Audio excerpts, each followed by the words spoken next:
What's the saddest thing that ever happened to you? My parents murdered me. Not literally. I was always their golden girl. Top of my class, gold medalist in college. The perfect Indian daughter everyone wished they had. Then I met him during my final year. He wasn't wealthy, but his dreams made me feel alive for the first time. He was from a neighboring state. Not a dramatic difference, but to my parents, he might as well have been from another planet. Their people can't be trusted, my mother would say. She'd never met a single person from his community. He has no stability. Love won't feed you. My father lectured daily. For 2 years, we fought for our relationship. My mother's weapon was silence, complete communication blackout. My father's was endless lectures about how I was throwing my life away. As I approached 25, their tactics turned desperate. Soon you'll be too old. No good man will want you. Think of the shame we'll face in our community. My cousin just got engaged to a doctor. What will people say about us? I'd love to say I stood strong, but years of conditioning broke me. I started believing them.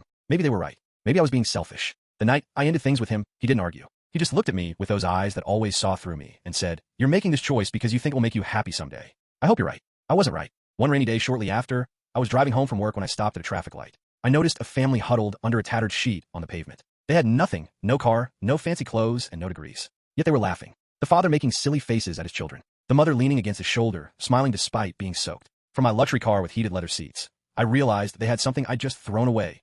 Genuine love and connection. But must be too late. My parents had my entire future mapped out. When I mentioned wanting to be a teacher, my father scoffed. With your brain? Only failures become teachers. Instead, I was installed in my father's company with a fancy title, but no real purpose. I watched my dreams disappear with each meaningless signature. Then came the marriage market. If you haven't experienced an arranged marriage process, imagine being a product on display. Your qualifications and family background are your selling points. Your desires? Completely irrelevant. They found him, the perfect match on paper. 2 prestigious degrees. Wealthy family. Same caste. Same city. The wedding was extravagant. Everyone commented on how beautiful I looked. No one noticed I hadn't smiled once. To outsiders, my life seemed perfect. Successful career ahead of me. Handsome, wealthy husband. Big house in the right neighborhood. But behind closed doors, I was living with a monster. It started with small criticisms about my cooking, my appearance, and my achievements. Gold medalist? My university was much more competitive than yours. Soon, he was deliberately humiliating me in front of his colleagues. The bedroom became another battleground where pleasure was about his power and my humiliation. The worst part? I believed I deserved it. I had broken someone's heart who truly loved me.